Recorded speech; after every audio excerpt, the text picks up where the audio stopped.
Olá pessoal, tudo bem? Bora falar então sobre as revoltas sociais na Primeira República. São, como eu mencionei no vídeo anterior, são 6 revoltas, na verdade 4 revoltas especificamente e 2 um pouco mais difusas, que é a figura do movimento operário e do cangaço, mas que elas se encaixam nesse quadro. Vamos lá então, para aproveitar bem o tempo. Essas revoltas sociais é importante a gente pensar que elas têm causas que são numerosas, que são complexas e que são entre elas relativamente comum. Por que essa primeira observação? Se a gente fica muito no evento que normalmente nomeia a revolta, sobretudo nas urbanas, por exemplo, a da chibata e a da vacina, nós ficamos muito limitados com relação à possibilidade de interpretação. Então, não é possível, não se pode pensar a revolta da vacina exclusivamente como um resultado de uma rejeição à vacina obrigatória, a vacinação obrigatória no Rio de Janeiro, nem tampouco a revolta da chibata como exclusivamente em relação aos castigos corporais, ainda que esses elementos estejam dentre as causas. Por isso que essas causas são numerosas, são complexas e são relativamente comuns. Por quê? E aí nós entendemos por que elas são revoltas sociais. Elas são uma resposta às condições de vida que as populações, na sua maioria mais humilde, estavam submetidas.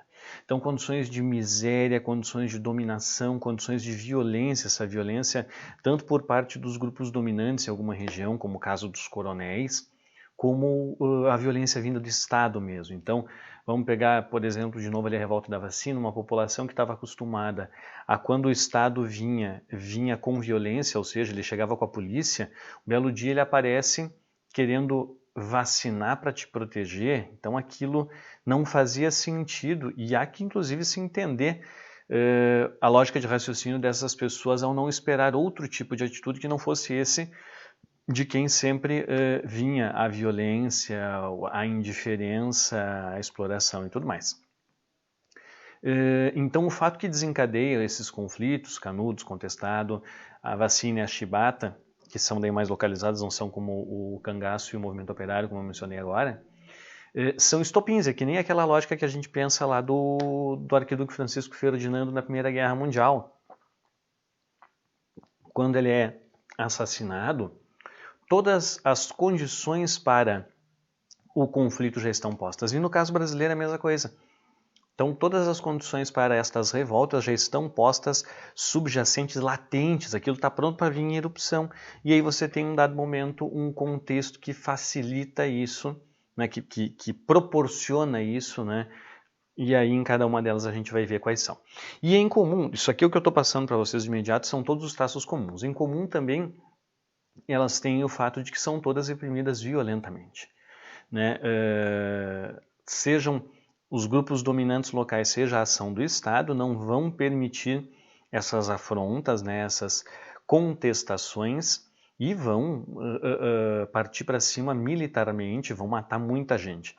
Então, são episódios da história brasileira infames, sujos, nojentos.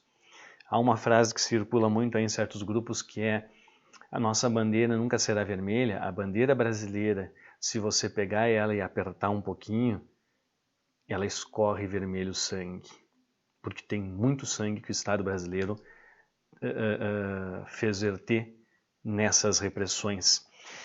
Essas revoltas, consequentemente, elas são mal sucedidas, e esse mal sucedidas entre aspas ali, porque quer dizer que elas não conseguem mudar a estrutura posta que as levou a acontecer. Então, se eu pego a revolta da chibata, há uma promessa do governo de suspender os castigos corporais, isso se consegue. A revolta da vacina, há a suspensão também pelo governo da obrigatoriedade da vacina.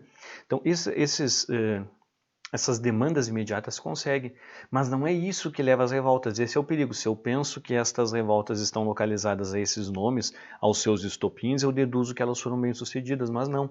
As condições de vida, de miséria, de dominação, de violência a que as populações estão submetidas, elas permanecem, em alguns casos, inclusive, até hoje, tristemente. Por quê? Porque elas são sintomas, essa violência, essa dominação, essa miséria, de problemas estruturais, E esses não mudam em absoluto, eles continuam absolutamente intactos. Então, no caso do campo, a grande propriedade monocultora, no caso das cidades, a grande diferença, né, o abismo social e a condição de miserabilidade dos grupos que são colocados à margem. Interessante, e a gente vai falar nisso de novo, no outro vídeo eu falei, como a margem era no centro inicialmente, então as áreas centrais eram as mais onde concentrava a maior quantidade de habitações precárias, a pobreza, a violência urbana que dela decorre.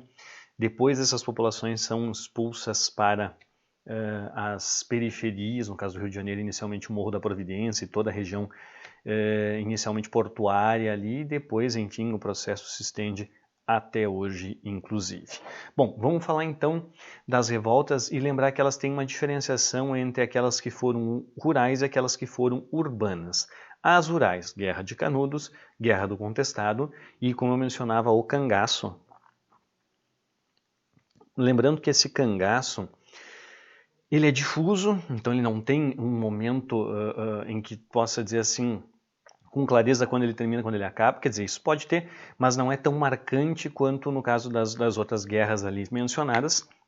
Inclusive o cangaço ele é do tempo do Império ainda, do final da segunda metade do século XIX, 1870 já tem a figura de cangaceiros e ele vai terminar só no Estado Novo, lá na Era Vargas, mas o seu auge se dá na República Velha e o seu maior símbolo, inclusive, ganha expressividade durante a República Velha, que é Virgulino Ferreira, o Lampião, né? Mas depois a gente vê com calma isso aí. E as revoltas urbanas, né? Voltando, ó, o Thiago já foi longe demais.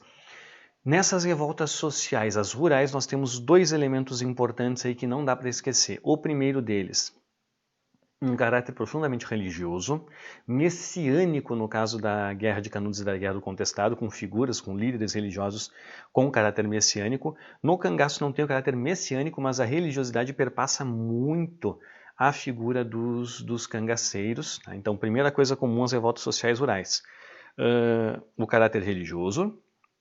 E o segundo é que esses três fenômenos, esses três eventos históricos, eles estão condicionados pelo problema da Terra. E no Brasil a Terra é um problema desde 1530, quando começa a colonização efetiva, até 2020, hoje. Por quê? Porque a distribuição dessa terra ela é absolutamente desigual e isso gera problemas sociais profundos. Quanto mais desigual essa distribuição, mais profundos são os problemas dela gerados. E no caso de Canudos, Contestado, Cangaço, são respostas a essa estrutura fundiária que por si só já é uma violência. Então, na base, como origem dessas revoltas, a estrutura fundiária e como característica comum a elas, as rurais, caráter religioso. Nas urbanas, nós não vamos ter esse caráter religioso e elas vão ter uma perspectiva um pouquinho mais, sobretudo na revolta da vacina, espontânea. Mas não se pode pensar que essa espontaneidade ela é absoluta, como se as coisas acontecessem por acaso. Mas nós não temos, à exceção ali da revolta da Chibata, uma liderança clara. A revolta da Chibata vai ter o João Cândido, que eu mencionei, se não me engano, no outro vídeo, uma das poucas pessoas que merece o título de herói na história brasileira, mas ainda assim é uma liderança simbólica, não vai ter grande poder em suas mãos, uma vez terminada a revolta. Então, é diferente de um conselheiro, das figuras do próprio Lampião, né, que marcaram as revoltas sociais rurais. Vamos falar então um pouquinho de cada uma delas, começando pela Guerra de Canudos, sertão da Bahia, entre 1893 e 1897. O que eu tenho que entender desta revolta? Aqui com a minha colinha, né? Essa região do sertão da Bahia está ali em vermelhinho, a região específica do Arraial de Angicos, onde parte dessa população que vai formar Belo Monte, chamam de Belo Monte, né? Vai formar Belo Monte, que nós conhecemos por Canudos, aonde ela estava, e é uma região marcada, obviamente, pela presença da figura dos coronéis. O que é importante nesse caso? Nessa estrutura do latifúndio e do coronelismo, você tem a ausência de possibilidades e de alternativas para o sertanejo. O sertanejo ele tem que, de alguma maneira, se submeter à figura dos coronéis, porque são proprietários das terras. É quase que impossível fugir dessa estrutura. Inclusive, o cangaço é, por isso, né, um movimento de resistência. E você tem algumas figuras dispersas por esse sertão. Não é um fenômeno recente, mas ele vem se avolumando. Essa região do sertão ela já é, por condições geográficas, entre aspas, naturalmente inóspita, né? A Caatinga é um ambiente absolutamente inóspito. E você tem também uma série de problemas anteriores, como por exemplo uma grande seca na década de 1870 que matou muita gente. Só no Ceará, por exemplo, essa grande seca matou 100 mil pessoas. Imagina, 100 mil pessoas morrendo. É uma tragédia, né? Ou pode ser só uma gripezinha. E aí você tem, então, o flagelo da seca, você tem a estrutura fundiária dos coronéis e a sua dominação, e isso faz com que... Espero que não dê para ouvir a criança chorando no apartamento ao lado. Vamos lá. Essa estrutura faz com que as pessoas elas não tenham alternativa. Algumas áreas, poucas, elas estão fora do interesse desses coronéis, elas ficam além, não é interessante em nenhum sentido lhes ocupar. E uma dessas é as proximidades ali onde vai se formar o povoado de Belo Monte, que vai ser fundado por um grupo liderado por Antônio Conselheiro. Quem é Antônio Conselheiro? Antônio Conselheiro é um cara que, com o perdão da brincadeira, tudo que ele tentou na vida deu errado. Traído e abandonado pela mulher, fracassado do ponto de vista profissional, e em um dado momento, ao que tudo indica, ele perde alguns parafusos ali, ficam meio frouxos, e ele passa a vagar pelo sertão, dando conselhos, por isso Antônio Conselheiro, e meio que nesse caminho arregimentando pessoas. As pessoas passam a segui-lo. Em dado momento ele decide se fixar nessa região, que ele vai chamar de Belo Monte, como não era uma região procurada por outros coronéis, então era uma região, entre aspas, em que eles podiam ficar tranquilos ali, ficar além do braço do coronelismo. E esse povoado ele começou a dar certo, ele começou a organização estabelecida, uma organização ao mesmo tempo profundamente religiosa, é quase que uma, entre aspas, uma teocracia, né? A liderança do Antônio Conselheiro no povoado é uma liderança política e religiosa, mas esse povoado ele vai começar a produzir e se autossustentar. A terra era de uso e proveito coletivo, então tudo aquilo que era produzido era de todos. Com o tempo, a produção de cabras vai permitindo essa autossuficiência e até mesmo um pouco de venda do couro da cabra, que era tido como de muita qualidade, para outras regiões. Isso faz com que Canudos comece a atrair gente procurando uma alternativa. Canudos era uma alternativa. E isto passa a ser um problema para a estrutura coronelista. Não podia. O poder do coronel está na dependência do sertanejo em relação a ele. Se existe uma alternativa, essa dependência ela fica fragilizada. Então, Canudos por si já é algo que começa a incomodar. Com o tempo, a população de Canudos vai aumentando, aumentando, aumentando e chega a 20 mil pessoas. Todos dentro dessa estrutura de liderança religiosa, e por isso o caráter messiânico, e de uso e proveito comum da terra. O que acontece? Num dado momento se decide construir uma nova igreja, já tinha uma igreja construída no Arraial, e decidem construir uma nova, maior, e compram madeira da cidade de Juazeiro, que era a principal cidade do norte do estado da Bahia. Para se ter uma noção, a título de comparação, Canudos já contava com 20 mil habitantes. Casas pequenas, casas simples, né? Mas ainda assim 20 mil pessoas. Juazeiro, na mesma época, não chegava a, se não me engano, 5 mil pessoas. Então, era uma discrepância muito grande. O pessoal de Canudos comprou a madeira e um comerciante deu um cano neles, não entregou. E diante desse cano, desse calote, os conselheiristas decidem ir até Juazeiro para pegar a madeira, pela qual eles já tinham pago, inclusive. E são recebidos a bala, são recebidos de maneira violenta, há um confronto entre o grupo, algumas centenas de pessoas foram do Arraial de Canudos, ou Belo Monte, até a cidade de Juazeiro e foram recebidos de maneira violenta. Nesta recepção, morrem muito mais sertanejos de Canudos do que habitantes da cidade. Mesmo assim, isso foi considerado uma afronta, morreram alguns policiais, e isso foi considerado uma afronta intolerável. A partir daí, vem a sequência de campanhas militares levadas a cabo pelo poder público, ou seja, primeiro a polícia, depois o exército, para punir Canudos. E aí que as coisas começam a se misturar. Então, até então, Canudos era um problema para a estrutura coronelista. A partir do momento em que ocorre esse conflito, Canudos passa a significar uma contestação da ordem, portanto um problema para a república recém-instalada. Inclusive, Antônio Conselheiro tinha um discurso monarquista na medida em que ele criticava a república por ter feito a separação entre Estado e Igreja e via na figura do imperador Dom Pedro II alguém que ocupava a função de governante por eleição divina, né, por obra divina. Então, o próprio discurso do conselheiro já era um discurso subversivo. Você tem uma série de campanhas militares, as duas primeiras feitas pela polícia local da Bahia, as duas fracassadas, em boa parte porque menosprezaram, não levaram a sério a resistência em Canudos. Na segunda, inclusive, eles são emboscados pelos sertanejos de Canudos e saem algumas centenas de soldados, acho que 500 e poucos soldados tinham ido nessa força policial e acabam deixando armas para trás e essas armas vão ser incorporadas pelo pessoal de Canudos também.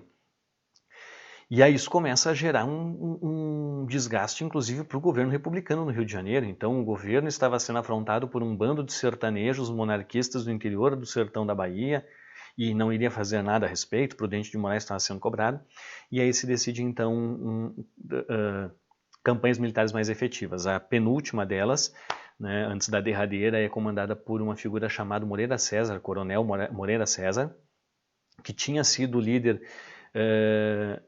o líder do governo em sufocar as revoltas, a revolta da Armada e a revolta federalista, no momento em que elas se convergem, justamente na ilha de Nossa Senhora do Desterro, atual Florianópolis, é nesse contexto que a cidade é rebatizada como Florianópolis. Moreira César é conhecido por sua profunda violência, ele tinha o apelido carinhoso de corta-cabeças e ele mandava executar sumariamente prisioneiros. Então a ideia do Moreira César ser o líder dessa campanha era de fato punir de maneira bastante exemplar e violenta o Arraial de Canudos. Moreira César também subestima os habitantes de Canudos e é derrotado, morre nessa expedição, até que vem uma última expedição, essa daí absolutamente desproporcional. Então o exército brasileiro vai com boa parte do seu efetivo, ainda faz regimentações meio que emergenciais, vai gaúcho lutar em Canudos contra os sertanejos de Canudos, muito bem armada essa expedição, com muita munição, inclusive com um canhão importado da Alemanha chamado de A Matadeira, e de fato essa expedição extermina a população de Canudos. De fato a punição foi exemplar e dos 20, talvez 25 mil habitantes naquele momento de Canudos, sobrevivem 200 pessoas, na sua maioria, se não na totalidade, mulheres e crianças. A maioria foi brutalmente exterminada. E aí vem aquilo que eu dizia no início, então, a violência do Estado e, sobretudo, a incompreensão. E aí entra a figura de Euclides da Cunha. Na última expedição, Euclides da Cunha acompanhou os militares na condição de repórter correspondente do jornal Estado de São Paulo. E Euclides vai para lá com imbuído da mentalidade da época. E qual é a mentalidade da época? sertanejos são um exemplo do Brasil atrasado, do Brasil que tem que acabar. Um Brasil pobre, um Brasil analfabeto, um Brasil ignorante, um Brasil supersticioso, um Brasil monarquista. Então, tudo aquilo que o Brasil tinha que superar estava personificado na figura de Canudos. Pelo menos é o que se pensava nos centros urbanos, dos maiores, acerca da figura dos sertanejos que não se conhecia. Ali a imagem que está ali logo abaixo de Euclides da Cunha e os Sertões é a imagem do ator José Wilker, que na década de 1990, se não me engano, protagonizou um filme chamado Guerra de Canudos, e ali ele está representando a figura do conselheiro. O conselheiro era tido como uma figura muito perniciosa também por esses elementos. E quando Euclides assiste, primeiro ele entra em contato e vê o que é Canudos, ele começa a entender a figura do sertanejo e por que aquele sertanejo está ali. E ao final, quando ele presencia a barbárie que foi o fim de Canudos,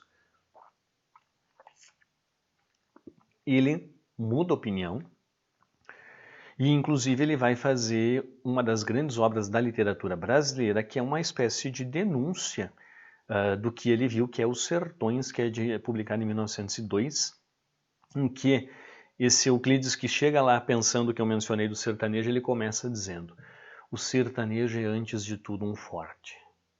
Então ele percebe que aquela figura franzina, aquela figura judiada literalmente pelas condições tanto geográficas quanto sociais, ele é um guerreiro, no sentido de um sobrevivente. Ele tinha tudo para não vingar, ele vinga, ele supera, ele consegue sobreviver e ir adiante. Então ele faz essa virada na interpretação do sertanejo. Mas ainda assim, boa parte do Brasil está imbuída. No vídeo anterior eu falei do Brasil urbano e Brasil rural. O Brasil urbano é um Brasil que tem na sua cabeça a ideia de precisamos entrar na senda, no caminho do progresso. E deixar para trás o atrasado, o tradicional, o antigo. E o Canudos era visto como a expressão disso, do atrasado, do antigo, do que tinha que ser superado, do contrário ao progresso. E a marcha do progresso não podia ser detida. Aí vem lá Euclides da Cunha e bota o dedão na ferida e diz assim: vocês estão tudo equivocados em relação à figura do sertanejo, à figura de Canudos. Enfim, uma das grandes vergonhas da história brasileira. Semelhante à Guerra do Contestado. Da mesma maneira, foi uma revolta social rural em que houve participação do Estado brasileiro, do Exército e um extermínio da população. Em resumo, infelizmente é isso. Mas vamos para as peculiaridades. Primeira coisa, não confundam. Quando se fala em contestado, Guerra do Contestado, a expressão contestado, esse nome, ela vem não dos lados no conflito. O contestado, a expressão contestado, ela diz respeito ao litígio, à disputa por essa região que está ali no mapinha, ali listadinha, entre os estados de Santa Catarina e Paraná. Então a contestação é entre os dois, mas a guerra não é entre os dois. Que fique bem claro, é só o elemento que batiza a região do contestado, que fica no oeste de Santa Catarina e um pouco do sul do Paraná. E o que ela tem de importante saber? Ela é marcada ela é uma região de vegetação fechada, onde predominam duas coisas importantes para torná-la atrativa, em alguma medida e para alguns grupos. Primeira delas, muita araucária, madeira boa, muito boa, e erva mate, que era objeto de interesse, por exemplo, de coronéis ervateiros, que era um tipo de coronel, inclusive, não chegava a ser um cafeicultor, mas era uma oligarquia regional com certa expressividade.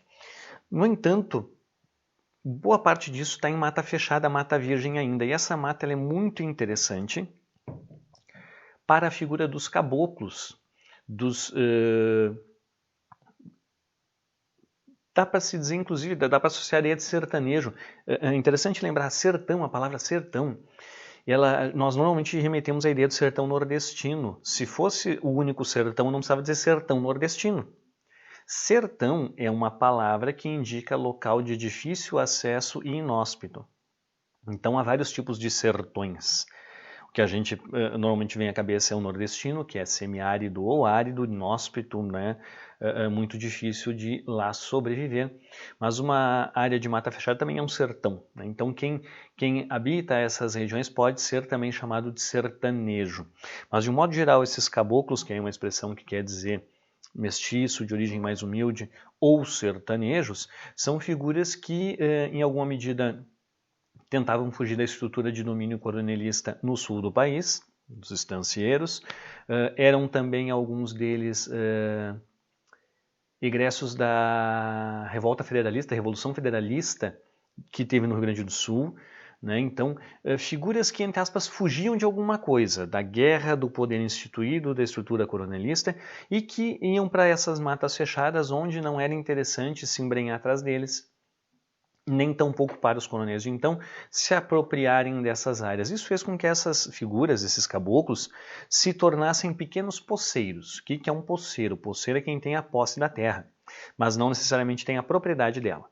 E isto depois vai lhe causar problema, porque você tem eventualmente poceiros que vão passando a posse da terra de gerações. Então o avô chegou ali, ninguém ocupava aquela terra, ele ocupa, constrói uma casa, passa a sobreviver, no caso dessa região, da extração de erva mate, ainda que limitada, ou de alguma outra atividade de subsistência, e ali ele não é incomodado, passam lá gerações, o neto dele segue fazendo a mesma atividade econômica e habitando a mesma terra, sem que isso, naquele momento, lhe gere problemas. O problema vai começar quando vem a figura da ferrovia São Paulo-Rio Grande do Sul, a Brazil Railway. E essa ferrovia, que era um projeto de um grande magnata norte-americano chamado Percival Farquhar, que tinha vários empreendimentos no... Para eles! Desculpe. Que tinha vários empreendimentos no Brasil, era realmente assim um cara riquíssimo e com boas relações no governo. Ele recebe uma concessão para fazer essa estrada de ferro, que seria estratégica, né? Seria a primeira ligação férrea entre o sul do país e São Paulo, e ao mesmo tempo ele recebe como concessão do governo 15 quilômetros de cada lado da extensão da ferrovia nessa região do contestado. Volto a dizer, riquíssima em madeira. E aí começa o conflito, ou melhor, começa não o conflito armado, mas já começa o problema, porque essa região, em boa parte, era habitada por esses poceiros, que vão ver as suas terras sendo entregues para um magnata norte-americano. De início, boa parte das famílias são contratadas para a construção da ferrovia e para a extração de madeira. No entanto, com o tempo, isso não compensa, então muitas famílias também não foram contratadas, a própria construção da ferrovia ela passa por um hiato, ela para num dado momento, e aí esses indivíduos já não têm o trabalho e têm a sua terra contestada aí pela empresa, que vai exigir ao governo, olha, vocês me deram essas terras, a gente quer elas, façam alguma coisa. E o governo decide então usar da força, o governo federal decide usar da força para expulsar estes caboclos, estes sertanejos. Acontece que estes caboclos e sertanejos, eles já tinham uma certa organização, e esta organização ela tinha por referência de novo uma figura, uma liderança religiosa. São os monges João Maria e José Maria. O João Maria, ele é anterior ao conflito, ele é uma figura que perambula pela região do contestado alguns anos antes, fazendo também todo um discurso religioso, messianista, desculpem, de salvação posterior à morte, e ele angaria alguns seguidores. Ele morre, e anos depois, aí no contexto dessa guerra, surge outro monge, que é o José Maria, que faz inclusive toda uma fala meio que dando a entender que ele era uma espécie de não só herdeiro do João Maria, mas também quase que reencarnação dele. E aí ele começa a regimentar esses caboclos em torno de si. Ele vai fazendo ao longo dessa região os chamados quadrados mágicos, quadrados santos, perdão, onde ele encontrava água, enfim. E isso ia reforçando a ideia de que aquela terra pertencia àqueles que ali estavam e não ao governo ou à empresa norte-americana. E aí, uma vez vindo a decisão de entregar essas terras, essas figuras vão se organizar para o combate. O primeiro combate, inclusive, quem toma iniciativa é a polícia do Paraná, um tenente chamado João Gualberto, se não me engano, que entra em conflito, né? Ele invade uma região onde estavam esses caboclos, estava inclusive o José Maria. O José Maria morre nessa escaramuça, nesse embate, o João Gualberto também, mas a partir dali tem início de fato a Guerra do Contestado. Então os caboclos vão continuar se organizando e atacando as forças do governo cada vez mais numerosas, tentando contê-los. Para se ter uma ideia, é um tipo de conflito em que o governo federal usa aviões, não para bombardeio, mas para observação, né, para poder observar por cima da mata. Não sei se adiantou muito. Havia ainda lideranças de caráter messiânico, agora vão me fugir o nome, mas são duas figuras bem jovens, uma menina e um rapaz, que daí se dizia que ela lutava num cavalo branco, coisas assim, de fato, assim, muito pendendo para o campo da religião, ao ponto de boa parte dos caboclos, parece uma loucura, eles lutavam com espadas de madeira contra um exército.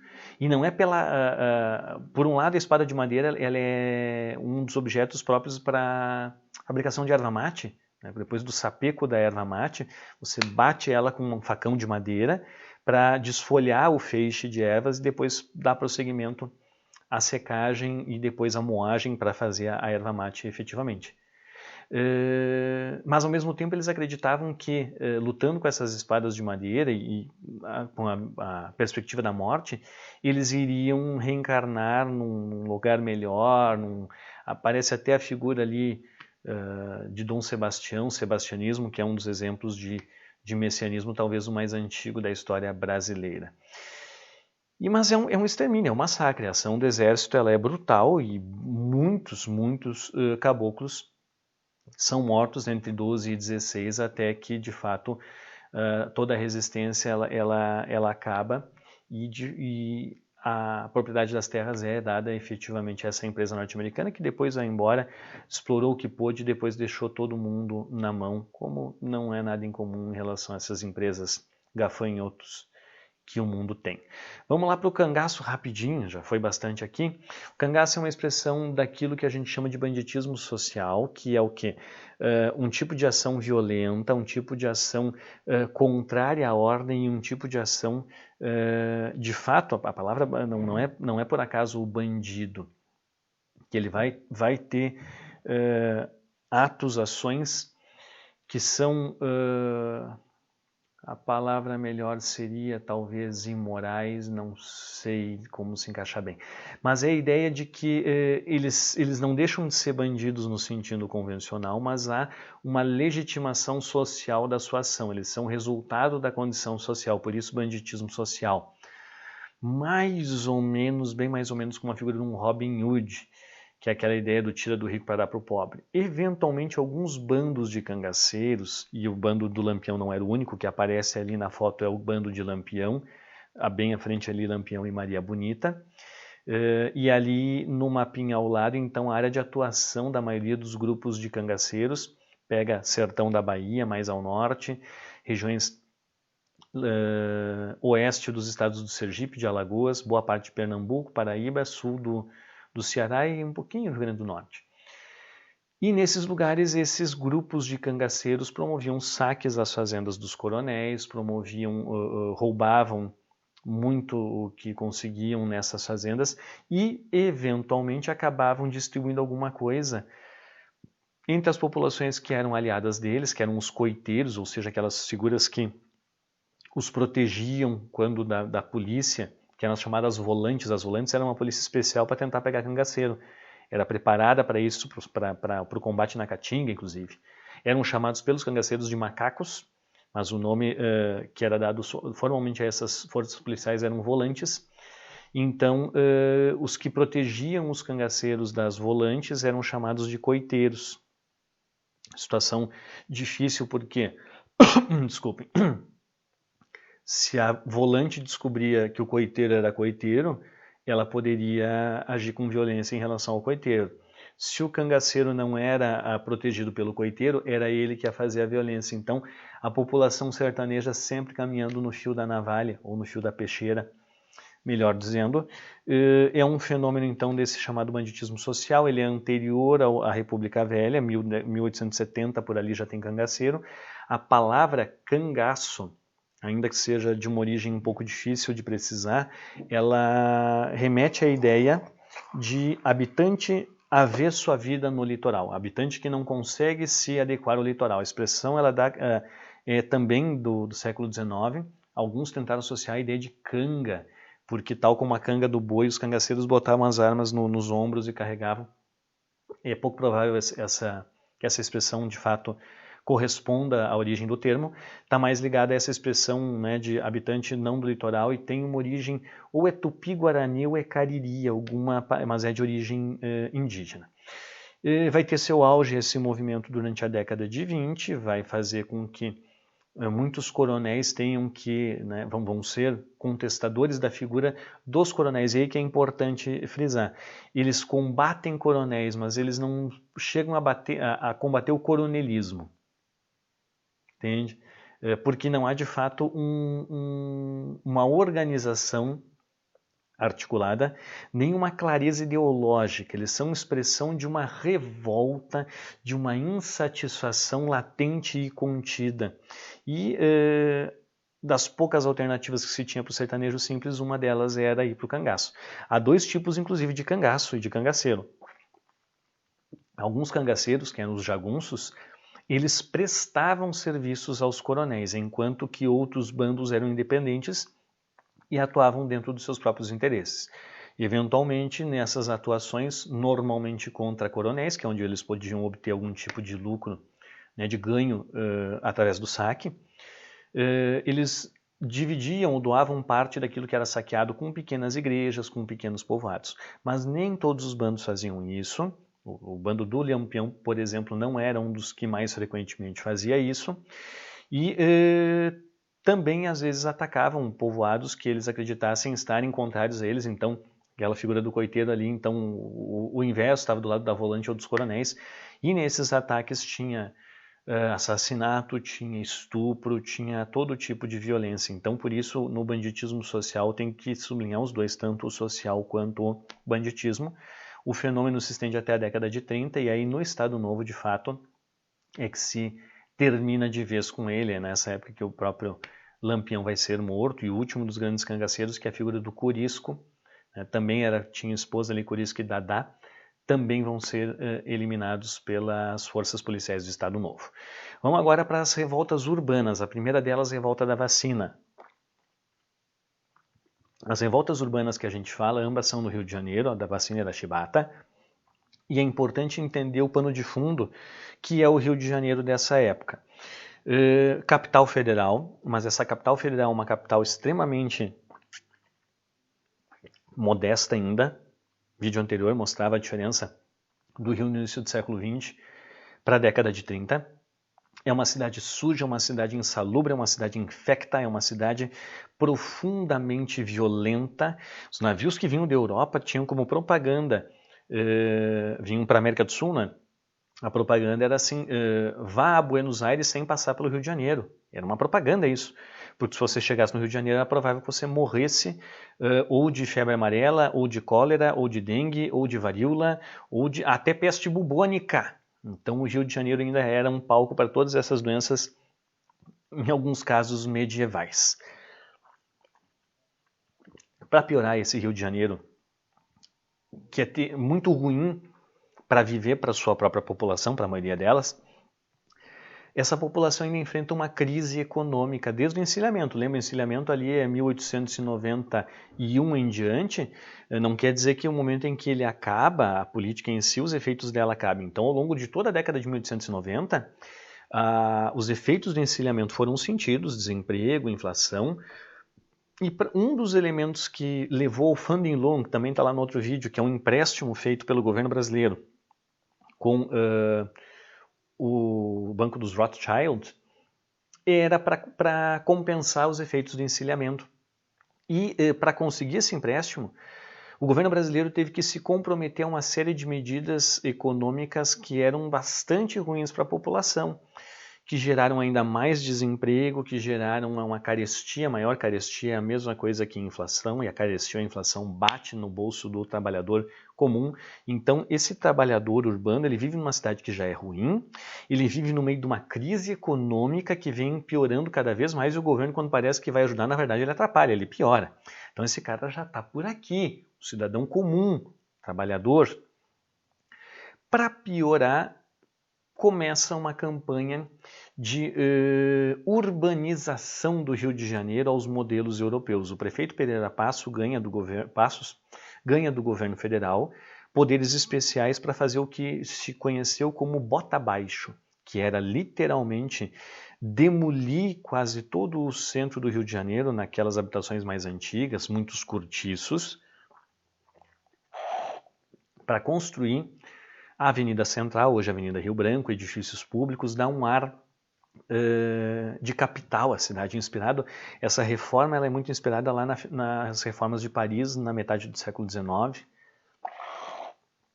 E isso vai fazer com que muitas pessoas sejam literalmente expulsas de suas casas e elas que se virem literalmente. Então, tudo isso está somado. Soma isso, soma aquele outro. Então, quando vem a obrigatoriedade da vacina, ela só vai ser o estopim para aquilo que já estava aqui, né, pronto para ser vomitado pela população do Rio de Janeiro. Aí, quando chega a ideia do problema da obrigatoriedade da vacina, não que ele não seja importante, mas, como eu dizia, ele não se explica sozinho as coisas, mas ele também tem importância. O que acontece nesse Rio de Janeiro? Como eu dizia, infecto, insalubre, sujo. O governo do Campos Salles, acho que ainda era Campos Salles, senão logo no iniciozinho ali o Rodrigues Alves, decide fazer do Rio de Janeiro a sua capital, né, e para isso, a sua capital no sentido, já era capital, mas é torná-lo com áreas de capital. E aí chamam o médico sanitarista Oswaldo Cruz para resolver alguns problemas. O primeiro deles era a peste bubônica. O Oswaldo Cruz ele consegue fazer uma campanha de eliminação dos ratos. Então ele sabendo que a peste bubônica vinha a partir da pulga do rato, ele faz toda uma campanha de compra de ratos mortos pela população. Então quem levasse ratos mortos ao governo lá em algum lugar X era pago por isso. Inclusive teve gente que começou a criar rato em função disso. Mas de um modo geral a campanha funcionou, então ele ganhou credibilidade. Então Oswaldo Cruz ele já começa a ficar bem na foto. Eu não sei se é durante essa campanha ou logo em seguida que ele assume a Inspetoria Geral de Saúde Pública, que seria uma espécie, uma coisa meio aproximada à ideia de um Ministério da Saúde, coisa que não existia na época, e ele passa então a combater a febre amarela. Né? Ele foi para Cuba. Cuba! Ele foi para Cuba e lá em Cuba se descobriu, no final do século XIX e início do século XX, que o transmissor da febre amarela era um mosquitinho chamado Aedes aegypti.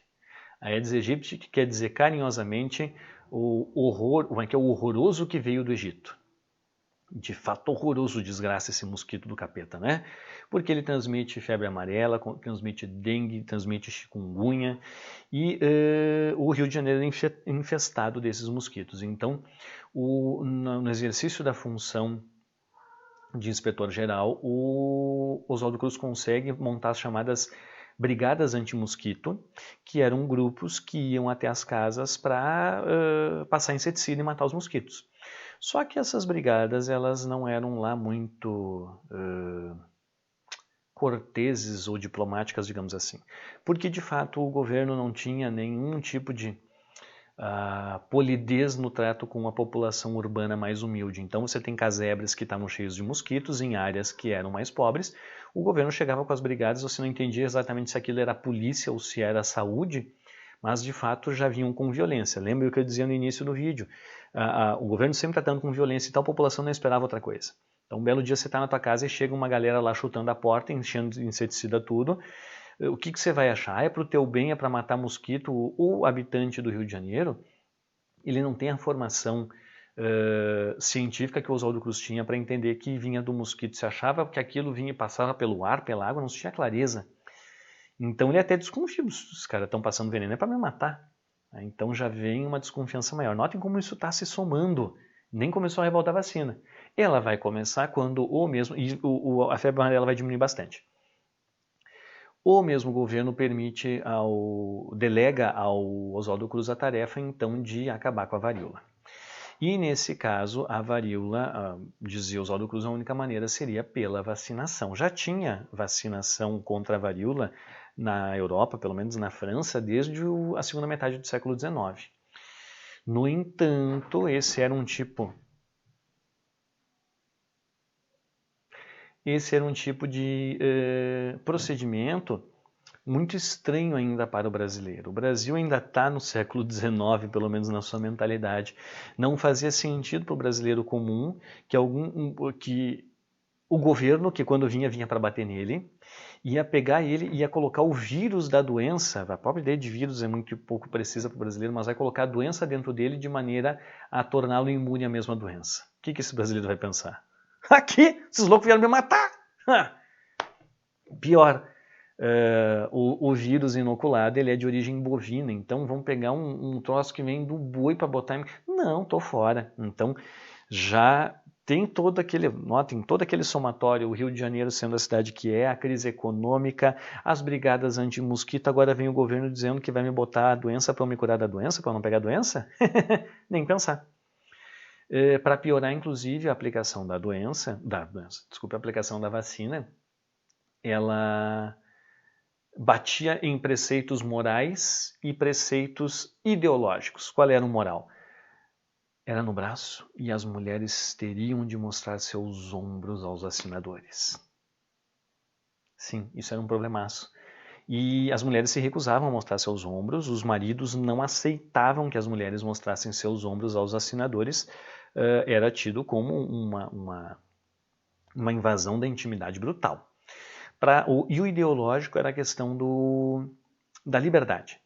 Então, um dos grandes combatedores da vacina, por exemplo, foi Rui Barbosa, o gênio Rui Barbosa, que dizia que a obrigatoriedade da vacina era uma violência contra a liberdade do indivíduo, que o governo não poderia fazer isso. O Oswaldo Cruz consegue articular para que a obrigatoriedade da vacina fosse aprovada no Congresso, e aí ele vai fazer uso, via o presidente, obviamente, lá da política dos governadores que eu mencionei no primeiro vídeo sobre República Velha, aquela estrutura de que o presidente conseguia votos dos deputados dos estados junto aos coordenadores, e em contraposição, os governadores tinham a tranquilidade de que não sofriam nenhum tipo de intervenção no Estado. Então, fazendo uso dessa jogada, o Congresso aprova a obrigatoriedade da vacina, acho que alguma coisa tipo 30 de outubro, 31 de 1904, e logo em seguida já começa a estourar os conflitos no Rio de Janeiro contra essa obrigatoriedade. E aí vem esse lance. Então, a obrigatoriedade ela foi o estopim, mas a revolta ela já está com bases bem mais profundas. Tanto que, em poucos dias, com o Rio de Janeiro virando do avesso, o governo suspende a obrigatoriedade, mas a revolta continua. Para notar como não era só a vacina em si. Para piorar, ainda tem um grupo de militares, na chamada Escola Militar na Praia Vermelha, que tenta aproveitar a revolta para dar um golpe e derrubar o governo. Lembrem, lá no início da República eu tenho dois grupos que se unem para implantar ela, que é o Exército e os cafeicultores. Desde Prudente de Moraes, quem fica no poder são os cafeicultores, Prudente de Moraes, Campos Salles, Rodrigues Alves. Os militares, ainda naquela lógica florianista, querem voltar ao poder e acham essa ser uma oportunidade. Não conseguem, o movimento é contido. Logo em seguida, inclusive, o presidente manda demolir, manda acabar com a Escola Militar da Praia Vermelha, mas de fato a revolta ela vai ter bases bem mais profundas, não volta a ter obrigatoriedade, mas com o tempo algumas pessoas começam a se vacinar e se percebe que a vacina funciona, então voluntariamente mais pessoas vão indo se vacinar, a ponto de ganhar uma especificidade muito grande. E o próprio Rui Barbosa, mais tarde, vai chamar o Oswaldo Cruz de um herói da nação pela vacinação. Tá? Vamos agora para as revoltas, vamos para a revolta da Chibata, 1910. Peguem todo aquele Rio de Janeiro que eu descrevi para a revolta da vacina, ele é ainda muito semelhante. Sai daí, gato! A revolta da chibata. E aí o que acontece? Eu tenho um elemento a mais. A Marinha, lembrem, a Marinha era a arma de guerra do Império. Ela vai ser a força armada com mais status, mais importância no Império. Isso se inverte na República, não é por acaso que a primeira revolta contra a República é a revolta da Armada, foram duas inclusive. E essa Armada ou Marinha, ela reproduz muito do cenário imperial, do cenário que era marcado pela escravidão. Então você tem um oficialato diminuto, de origem aristocrática, ainda eram barões, ainda eram pelo menos filhos de barões também, de condes, de viscondes e toda essa nobiliarquia. E os marinheiros eram, na sua maioria, negros ou mestiços e que eram tratados muitas vezes conforme eram também os escravizados na época do Império. Então ainda existia a figura dos castigos corporais para atos de indisciplina. E alguns oficiais faziam questão, eram conhecidos por sua crueldade nesse exercício de punição. Por volta desse ano, 1910, o governo brasileiro consegue comprar algumas embarcações novas, que são os chamados couraçados ou encouraçados, que são navios com uma estrutura mais resistente a ataques, são navios de guerra modernos, muito modernos para a época, tanto que quando chegam 3 no Rio de Janeiro, são recebidos com festa pela população, o encouraçado Minas Gerais, o encouraçado São Paulo e o encouraçado Bahia, se não me engano são os 3 nomes dos encouraçados. Os marinheiros foram boa parte levados para a Inglaterra para fazer o treinamento de como operar esses encouraçados, essas embarcações, e lá inclusive eles viram como os marinheiros ingleses eram tratados pelos oficiais, então aquilo já deixou eles meio assim. Chegam no Rio de Janeiro de volta e ali por alguma situação, se não me engano, um marinheiro entra num desses navios com cachaça, levando 2 garrafas de cachaça, e ele é denunciado por um outro marinheiro, por um dedo duro, um X9 lá da vida, e o comandante, que era um daqueles mais cruéis, decide punir com castigos corporais o marinheiro que entrou com cachaça, com 250 chibatadas, que são aplicadas. Eu não me recordo se o marinheiro em questão morreu ou não, mas o fato é que aquilo foi o estopim para uma revolta. Os marinheiros tomam um navio, matam esse oficial, não sei se esse exatamente é o que estava na embarcação no momento, mas eles matam quem comanda a embarcação e pegam lembrem, navios modernos, poderosos, eles viram os canhões dos navios para o Rio de Janeiro e pum, bombardeiam a cidade. Morre gente, inclusive, tem 2 crianças que morrem nos estilhaços de uma explosão lá. O fato é que a população foge, o próprio governo não sabe o que fazer porque está refém. É literalmente um sequestro da capital federal. Você está com as armas apontadas, não havia condições de revide, então os marinheiros têm o governo na mão. E eles ficam fazendo manobras na Baía da Guanabara e exigindo o fim dos castigos corporais e a anistia para os revoltosos. O governo, sem condições de impor resistência, aceita. Recém começado o governo do Hermes da Fonseca, começa bem, né? Ele aceita, os marinheiros descem ao solo. Em tese, eles são anistiados, ou seja, não são punidos e os castigos corporais na Marinha vão acabar. Só em novembro, ali por volta de 15 de novembro, as posses dos presidentes eram 15 de novembro. Passam alguns dias, tem uma nova revolta. Essa revolta é de outro grupo de fuzileiros na Ilha das Cobras, próximo ao Natal. E o governo utiliza essa revolta como pretexto para pegar os líderes da revolta dos marinheiros. A revolta da chibata era chamada de revolta dos marinheiros. Ela só muda de nome historicamente lá na década de 50 por causa de um livro lá. E prendem inclusive o grande líder da revolta em si, que foi o marinheiro João Cândido, o dragão do mar, o almirante negro. E prende no dia de Natal, no dia 24, ele e mais 17 companheiros que estavam naquela revolta, prendem eles numa solitária na Ilha das Cobras, uma solitária que devia caber, sei lá 4, 5, 6 pessoas, botam 18 pessoas lá dentro. No dia em que foram prender eles, tinham limpado essa solitária, lavado com água e cal, dizem, para desinfecção. O que acontece? Jogaram toda aquela galera lá dentro, fecharam no dia 24, só vão abrir dali a 3 dias. E quando abrem, 16 dos 18 morreram.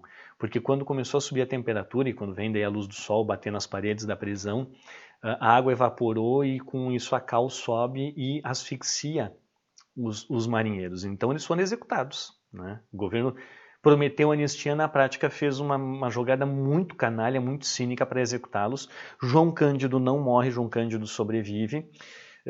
Ele diz que passa a ter alucinações e sonhos com os companheiros mortos, então ele é levado inicialmente para uma instituição psiquiátrica da própria Marinha, médica, não psiquiátrica propriamente dito, e depois ele é expulso da Marinha, e ele passa o restante da sua vida como marinheiro naquele mesmo porto em que ele foi um líder monstruoso de uma revolta absolutamente legítima. Ele vai morrer só em 1968 ou 69, se não me engano, anos depois.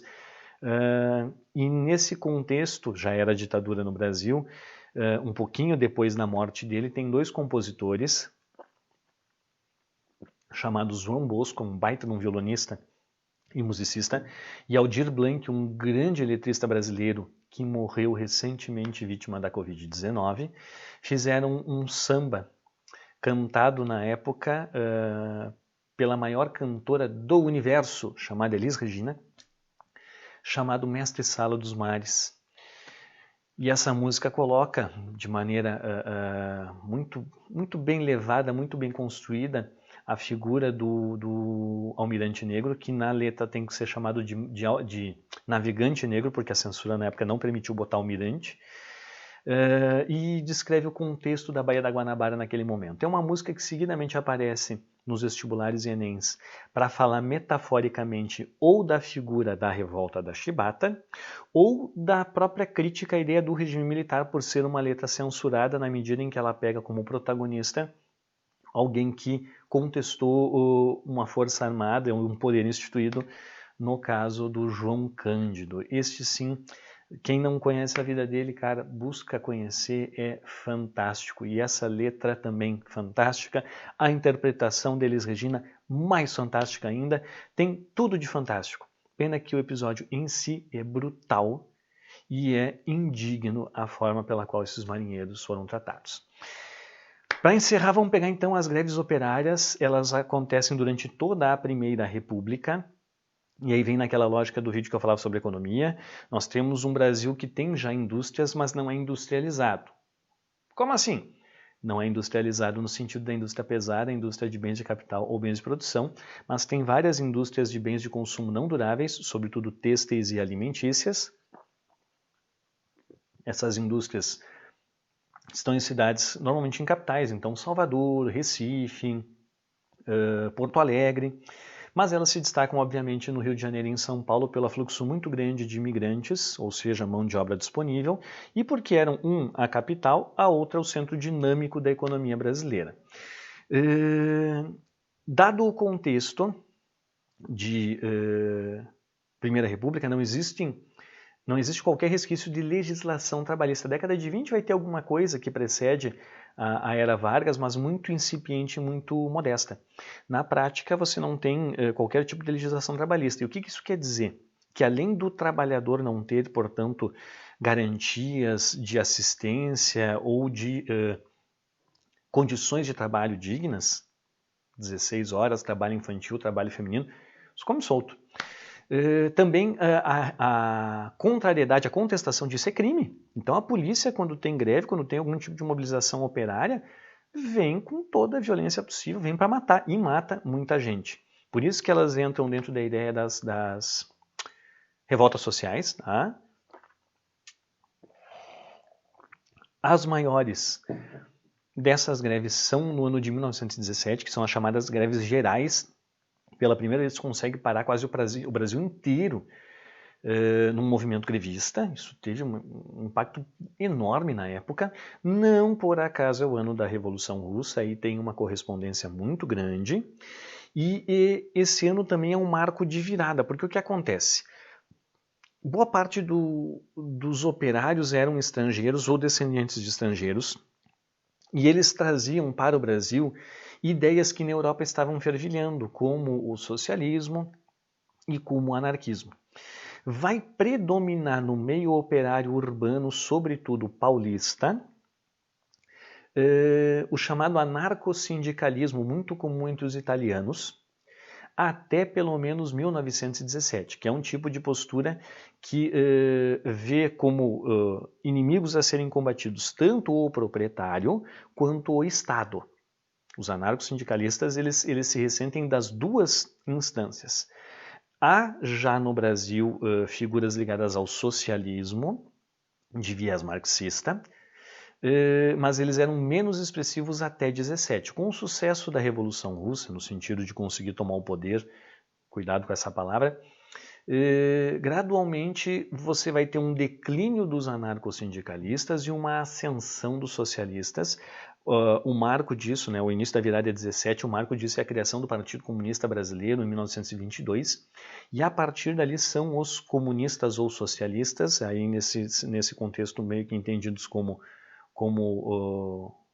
sinônimos entre si, ainda que não sejam, mas a ideia é mostrar que o anarcossindicalismo ele entra em decadência. Tá? Então, o importante de saber dessas revoltas, das greves operárias, perpassam toda a Primeira República, são oriundas também das condições de vida e de trabalho bastante complicadas, são resultado da ausência de uma legislação que possa dar segurança e qualidade de trabalho a estes trabalhadores.